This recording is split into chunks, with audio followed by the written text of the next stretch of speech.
आज हम आपको जिस घटना के बारे में बताने जा रहे हैं, यह सच्ची घटना राजस्थान के करौली जिले के मासलपुर थाना क्षेत्र के भोजपुर गांव की है, जहां 30 अक्टूबर 2024 की सुबह करीब 9 बजे गांव से थोड़ा आगे एक सुनसान इलाके में सड़क किनारे एक कार खड़ी मिली।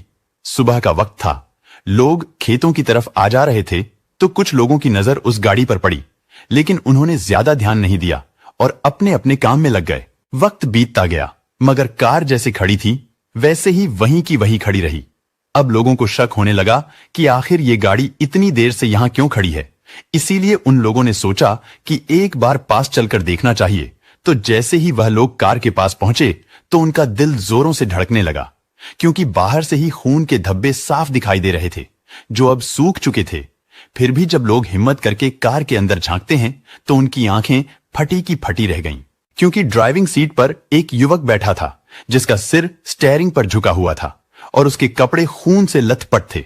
इसके बाद डर के मारे कांपते हुए उन लोगों ने जैसे ही पीछे की सीट पर नजर डाली तो जो उन्होंने देखा उससे उनके पैरों तले से जमीन खिसक गई, क्योंकि पीछे वाली सीट पर भी एक लाश पड़ी थी। यह लाश किसी लड़की की थी। कार के अंदर का यह दृश्य देखकर तभी उन लोगों में से एक व्यक्ति ने इसकी सूचना पुलिस को दे दी। सूचना मिलते ही पुलिस भी मौके पर पहुंच गई और पहुंचते ही अपनी छानबीन में लग गई। दरअसल कार के अंदर जो लाश थी उसे गोली मारी गई थी। अब तक वहां काफी भीड़ इकट्ठा हो चुकी थी। पुलिस भी लगातार यह जानने की कोशिश कर रही थी कि आखिर दोनों लाशें किसकी हैं और इन्हें यहां पर क्यों मारा गया है। लेकिन जब उन्हें कोई भी सुराग नहीं मिल रहा था तो वहां लोगों से भी पूछताछ की गई, लेकिन फिर भी कोई जानकारी नहीं मिली। पर जब पुलिस वाले कार के अंदर तलाशी ले रहे थे तो उन्हें डैशबोर्ड से उस कार की आरसी और बीमा के डॉक्यूमेंट मिले। साथ ही कार से एक प्रसाद का डिब्बा भी मिला। गाड़ी के कागजात से पता चला कि वह कार किसी रामबरण नाम के व्यक्ति की थी, जो धौलपुर का रहने वाला था। यह जानकारी सामने आते ही पुलिस ने उन दोनों लाशों को पोस्टमार्टम के लिए हॉस्पिटल भेज दिया और पुलिस की एक टीम तुरंत कार के मालिक रामबरण की तलाश में निकल गई। इसके बाद पुलिस जैसे ही रामबरण को तलाश करते हुए उसके घर पहुंची तो रामबरण अपने घर पर ही मिल गया। पुलिस ने उससे पूछताछ की तो उसने बताया कि उसकी गाड़ी उसका भांजा विकास लेकर गया था, जो अपनी पत्नी दीक्षा के साथ करौली माता के दर्शन करने निकला था। अब पुलिस के लिए यह मामला और भी पेचीदा हो गया कि जिन दो लाशों की पहचान नहीं हो रही थी वह असल में विकास और उसकी पत्नी दीक्षा की थी। पुलिस ने यह सूचना विकास के घर वालों को भी दे दी।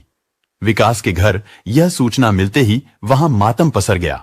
लेकिन जांच का सबसे बड़ा सवाल अभी भी बरकरार था कि अगर ये दोनों मंदिर दर्शन के लिए गए थे तो उनकी हत्या किसने और क्यों की। पुलिस ने इस बारे में घर वालों से पूछताछ की, लेकिन किसी को भी किसी पर शक नहीं था और ना ही परिवार में कोई दुश्मनी की बात सामने आई। अब पुलिस को किसी और सुराग की तलाश थी जिससे इस दोहरे हत्याकांड का सच सामने आ सके। पूछताछ में यह भी पता चला कि अभी 10 महीने पहले ही विकास और दीक्षा की शादी हुई थी और दोनों काफी खुश थे। अब पुलिस को यहां से कोई खास सुराग नहीं मिले थे तो पुलिस ने करौली माता के मंदिर से ही छानबीन करने का फैसला किया। इतना ही नहीं, बल्कि विकास और दीक्षा के मोबाइल की सीडीआर भी निकलवाई गई। साथ ही करौली पुलिस ने 100 से अधिक सीसीटीवी कैमरे खंगाले तो सीसीटीवी कैमरे में पति पत्नी के साथ एक और युवक भी दिखाई दिया, जिसकी पहचान गांव ईट के धौलपुर निवासी चमन खान के रूप में हुई। इस पर परिजनों ने पुलिस को बताया कि चमन 3-4 दिन से उनके घर पर रह रहा था और वह विकास को कार चलाना सिखा रहा था। अब पुलिस चमन को उठाती है और पुलिस चमन से पूछताछ करती है तो पहले तो वह इधर उधर की बातों में उलझाने लगा, यानी वह किसी भी सवाल का जवाब ठीक से नहीं दे रहा था, क्योंकि वह विकास और दीक्षा के साथ में ही गया था और विकास को ड्राइविंग नहीं आती थी। इसलिए जब उससे कड़ाई से पूछताछ की गई तो वह टूट गया और उसने जो हत्या का कारण बताया उसे सुनकर सब हैरान रह गए।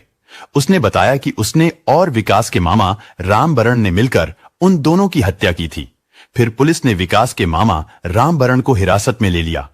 जब उससे कड़ाई से पूछताछ की गई तो उसने जो खुलासा किया वह और भी हैरान कर देने वाला था।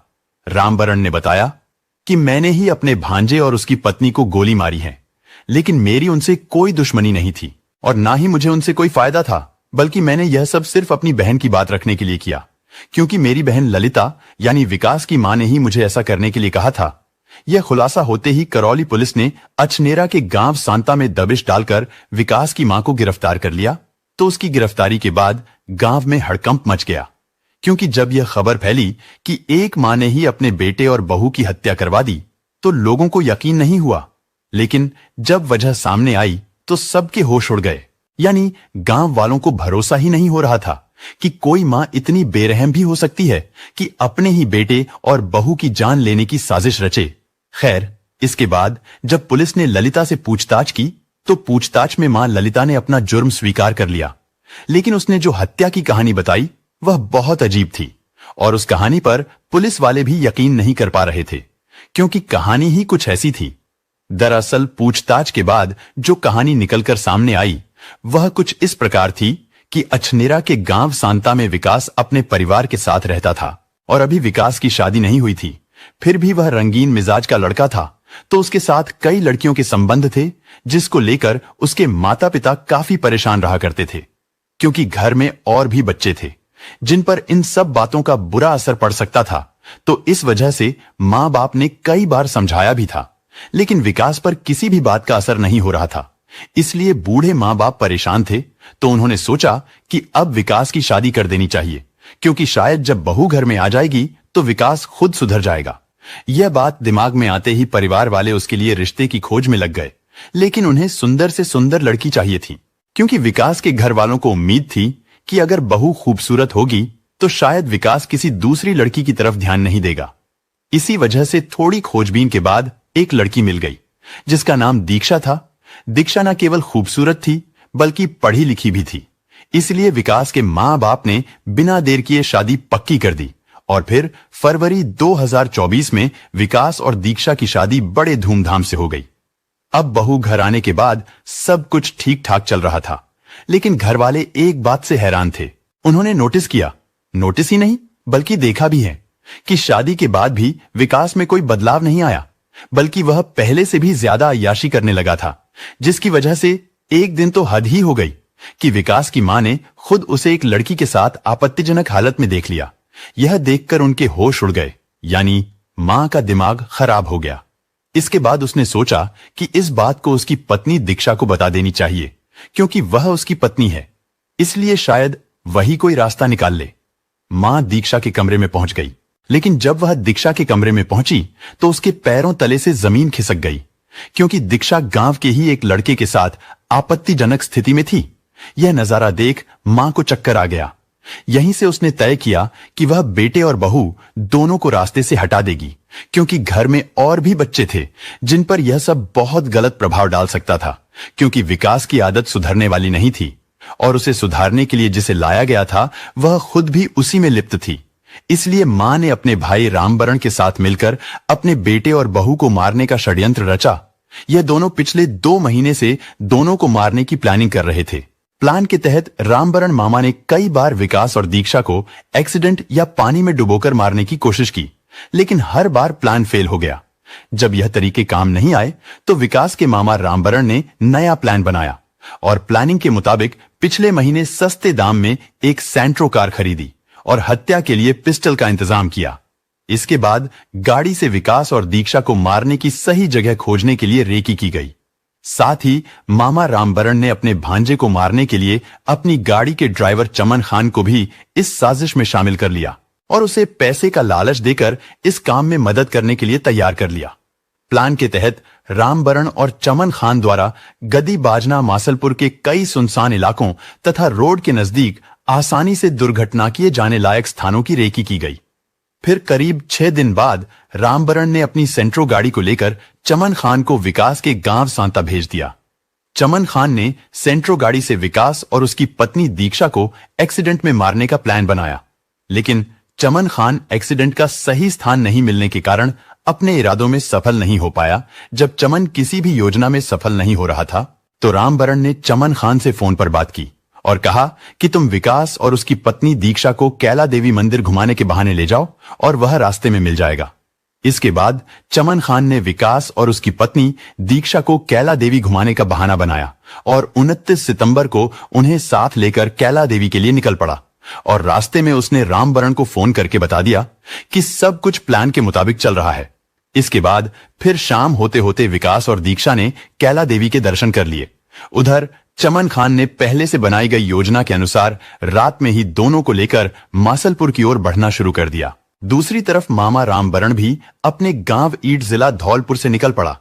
उसने अपने साथ एक इको गाड़ी और हथियार भी ले लिए और मासलपुर पहुंचने से पहले ही उसने चमन को सख्त हिदायत दी कि विकास और दीक्षा को किसी भी हाल में शक नहीं होना चाहिए, यानी सब कुछ ऐसा दिखना चाहिए जैसे सच में बस घूमने निकले हैं। अब हत्यारा मामा रामबरण मासलपुर कस्बा से थोड़ा आगे पड़ रहे मोड़ के पास एक इको गाड़ी को लेकर खड़ा हुआ मिला और वहां आरोपी चमन खान को गाड़ी रोककर अपनी इको गाड़ी के पास बुलाया और एक कट्टा और कारतूस दिए। साथ में विकास और दीक्षा को शूट करने को कहा। इस पर चमन खान ने प्लान के मुताबिक विकास को ड्राइवर सीट पर ड्राइव करने के लिए बैठा दिया और खुद आगे वाली सीट पर बैठ गया। विकास गाड़ी चलाता रहा और प्लान के मुताबिक विकास को साइड से कट्टे से शूट करना था, लेकिन चमन खान वारदात को अंजाम नहीं दे सका। फिर कुछ दूरी पर भोजपुर गांव से आगे चमन खान ने बहाना बनाकर विकास से गाड़ी को रोड पर रुकवा लिया और खुद गाड़ी के बोनट की तरफ चला गया। तभी पीछे पीछे रामबरण इको गाड़ी से आया और थोड़ी दूर पीछे गाड़ी रोक ली। फिर रामबरण हथियार लेकर गाड़ी के पास गया और दोनों ने मिलकर विकास और दीक्षा को गोली मार दी। इसके बाद उन्हें सेंट्रो गाड़ी में ही छोड़कर अपनी इको गाड़ी से भाग गए, लेकिन पुलिस ने छानबीन कर अब सभी आरोपियों को पकड़ लिया और जेल भेज दिया। अब उम्मीद है कि उन्हें उनके किए की उचित सजा मिलेगी। तो दोस्तों, ये पूरी घटना दिखाती है कि कभी कभी पारिवारिक मामलों को सही तरीके से ना सुलझाने पर हालात कितने भयानक हो सकते हैं, क्योंकि एक मां का प्यार अपने बच्चों के लिए बेशुमार होता है, लेकिन जब शक और आत्मसम्मान बीच में आ जाए तो यही प्यार विनाश का कारण बन सकता है। अब सवाल उठता है, क्या मां ललिता ने जो किया वो सही था या और भी रास्ते हो सकते थे, या फिर गुस्से और बदले की आग में उसने वो कर डाला जो किसी भी हाल में नहीं करना चाहिए था। दोस्तों, यह कहानी आपको डराने या किसी का दिल दुखाने के लिए नहीं बता रहे, बल्कि आपको सतर्क करने के लिए बता रहे हैं कि रिश्तों में भरोसा और समझदारी होना बहुत जरूरी है, वरना हालात हाथ से निकल जाते हैं। तो दोस्तों, इस घटना के बारे में अब आपकी क्या राय है, कमेंट बॉक्स में जरूर बताएं। और अगर आपको हमारी यह महंत पसंद आई हो तो आप हमारे चैनल को सब्सक्राइब कर ले और बेल आइकॉन के बटन को दबा दें ताकि आने वाली वीडियो आप तक पहुंच पाए। धन्यवाद।